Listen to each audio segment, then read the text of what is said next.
people were asking me about my 2001 Dodge Neon that I have here. It's a beautiful thing. It's a piece of junk, but some people were just asking about the build of it, because the neat thing about it is it has 2 engines in it. Here's the setup for the front engine. Have my Hummer hood on the front here. So the Hummer hood, it opens coming up like this, like actual Hummer does, and just has these bolts holding it in right now, those nuts.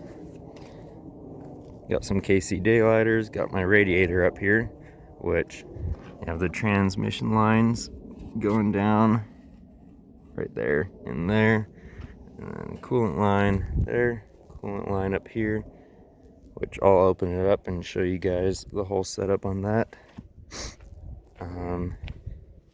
Got the snorkel coming up and out up on the roof. Then you got the rear radiator, rear one here. So there's those radiator hoses coming down, transmission lines coming down, and you have the computer for the rear engine here, and it's just kind of strapped in up here, much like the battery's strapped in, and got everything going on here. So for putting the rear engine in back here, what I had to do was just chop out a gigantic hole back here. Just chop out this whole area. You can kind of see where I started in the trunk here. Just went up and around the fender wells, or the wheel wells. Up there you can see it bent some of the metal up.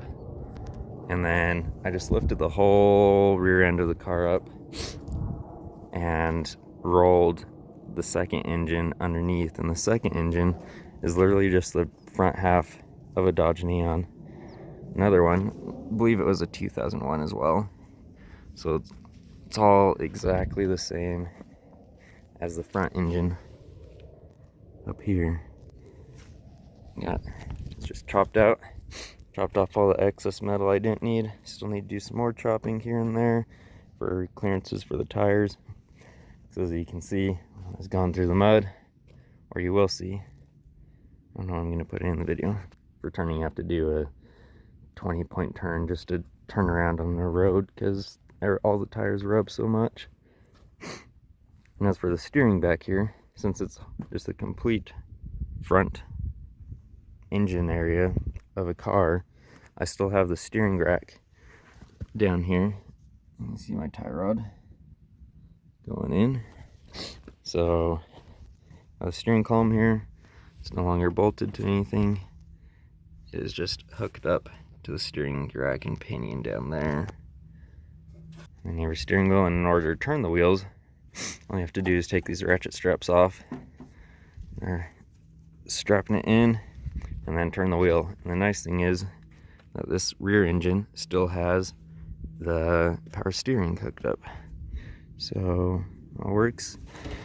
Needs a new belt eventually. It's looking a little rough.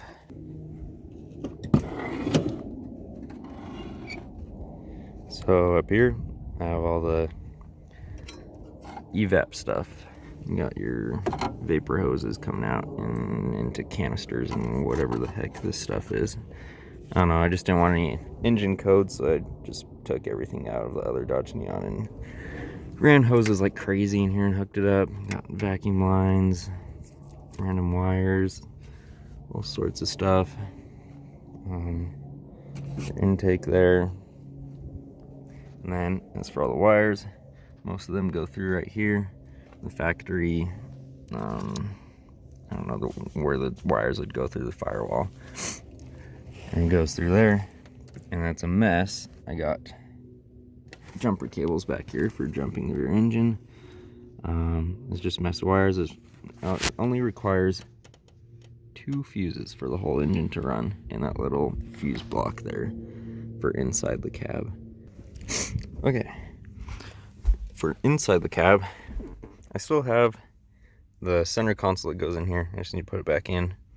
But right now, you have the 2 gear shifters, stock one, but This was actually piston head out of my old 1983, I think, Yamaha three-wheeler. Rebuilt the engine, took this out, had some crazy piston slap going on. Figured it'd save his little souvenir, and now it's the gear shifter. And then I have another piston head. I'll do the same with this one so they match eventually. But I essentially just took one of these, flipped it around backwards, and then took this, flipped it around the right way. So right now it's actually neutral, even though it says reverse, because it's off by one. So that's park way up there. That's reverse, neutral. But anyway, linkage goes back through and back there somewhere. And then I have the gauge cluster plugged in back here, which eventually I'll be moving somewhere else, so it's not just in back here, and I can put the center console back in the other rear window. Now, when this thing's off-roading on a very twisty road, I guess you'd say, the whole car tends to flex a lot. As you can see, I took it out yesterday and flexed it so hard that I popped the welds up there, which these are some horrible welds.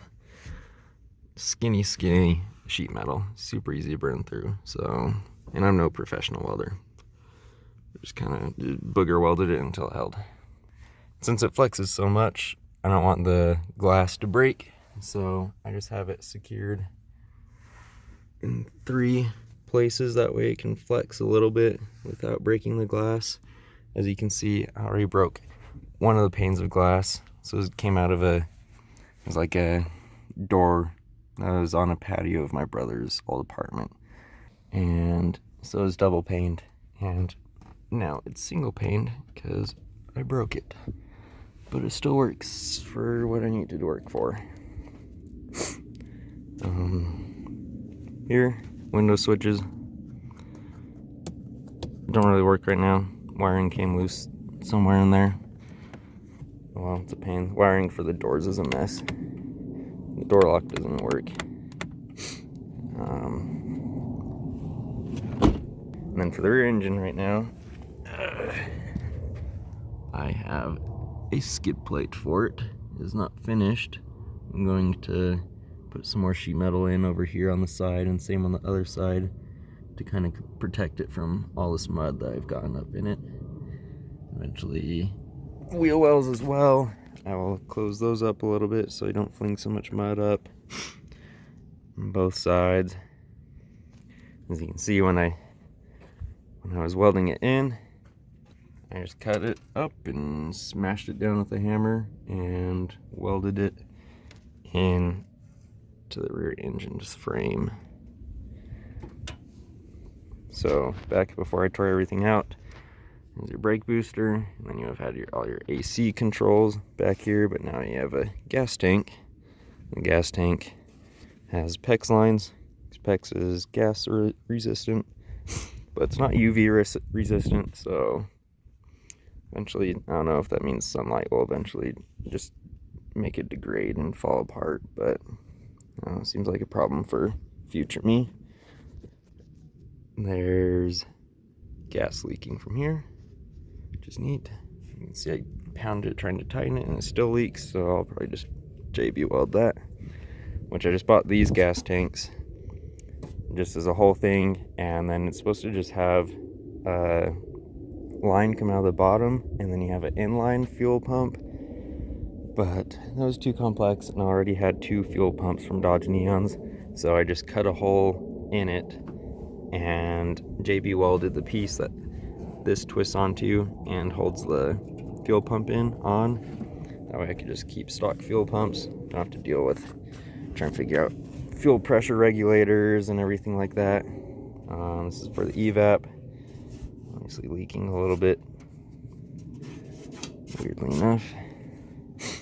Front engine has the same gas tank, but the same setup. Same exact thing. As for the exhaust just comes straight out of the header and right into like a $30 Amazon muffler. I can't remember, my brother got it for another project and ended up replacing it, and it was just in a scrap pile and ended up on here. skid plate mounts right there. As for the throttle, I hooked up, there's the throttle cable there, that's like coming in, and then it has a little roller that it 90s, and then it just goes and it hooks right up there. Sorry, I don't have a light on me, my phone. Well, let me turn the flashlight on. But essentially both throttle cables are attached right there. 1, 2, both attached to the same throttle. And that throttle cable wraps around and goes under and along right there. And then it goes and attaches. They're both stock throttle cables. I had 2, one from one Dodge Neon, one from my other Dodge Neon. Got 3 in total. And it goes and just goes through and out through the back, and then does something funky. Comes up and around that way and up to there. And then there was so much resistance in the line, 'cause such a long run and everything that done to it. So I had to put an extra spring on here to reset it back to idle. I guess I'll open the hood now.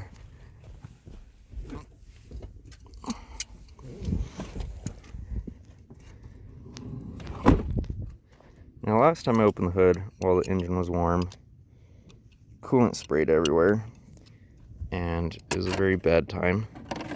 But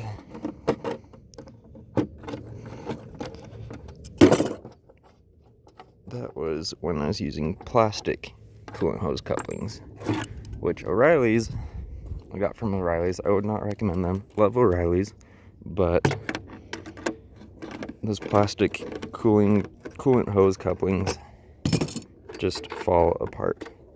The heat just melts them. Alright, I'm gonna set my camera up to do this.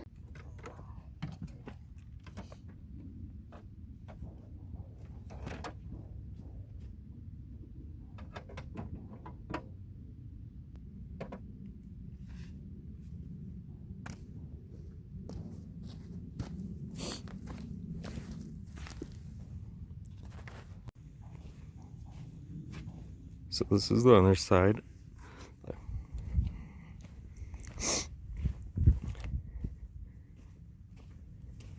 So this is the underside.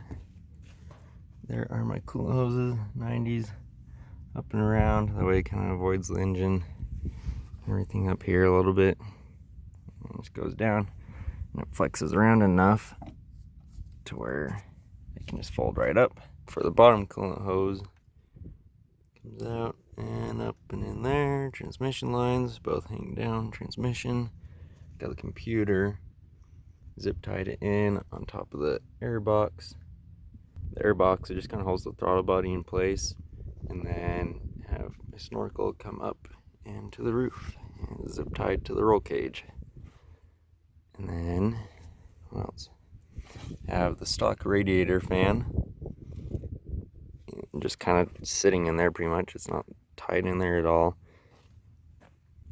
but it helps pull air. This thing kind of runs warm in the summer, so as many fans as I can get. And just probably all the heat coming off of the engine, because it's right above the engine, doesn't help. But for the hood, used to be a 7-foot wide by 5 feet long Hummer hood, and now is a lot smaller than that. That was ginormous on this little Dodge Neon. So I chopped out the center. You can see the seam there. So there used to be, I think, like 2 more of these little slots, and I cut it down to 4. And as for the sides, why they are cut off is because I used to have the radiator in the front still, but I didn't want the wheel wells to be so off the wheels, because it kind of tends to sit a little bit further forward, and if I weren't have to cut it, then the wheel wells will have been sitting like in this area here and not over the wheel like it's supposed to. So I cut it and slid those sides back so I'd go over, and then the front was sticking out. But now it's a lot closer. Still needs to be cut and pushed forward a little bit. But then I have this frame under here holding the whole hood together, just made of a ton of angle iron, just for rigidity, so that it doesn't flop around too much or anything. And it is so nice to have the wheel wells from the hood here now, because I used to just fling mud all over the windshield, couldn't see anything. And since the whole front end was kind of crumpled, I removed what used to be here was the windshield washer fluid, and now I don't have any. As for the bumper up here, just more angle iron, just haphazardly welded in. I still need to do more reinforcing so I can actually tow off of it if I need to, because the way I drive this thing, there's a good chance that it breaks down to a point where it needs to be towed. Granted, I have 2 engines now, so it shouldn't be happening. And I'll be getting a skid plate eventually, kind of tuck all those wires and hoses up a little bit, keep them out of the way of rocks, and protect all the important stuff down there. You can see the hood's hinges down here. And then for the AC cooler lines, AC actually works now. I haven't recharged it, so I'm assuming it works. I've had multiple line blowouts because I was using the wrong hose, but I couldn't find any places that would be cheap custom AC hoses for this. The stock ones wouldn't work, so I just went and grabbed some hydraulic hoses, and I hope it works and doesn't like gum up my system or anything. It's getting kind of long, so I'm gonna wrap it up. If you guys want to see more of the crazy stuff that I do to my vehicles, subscribe, and I'll maybe post more videos. Just have some fun with it, see where it goes.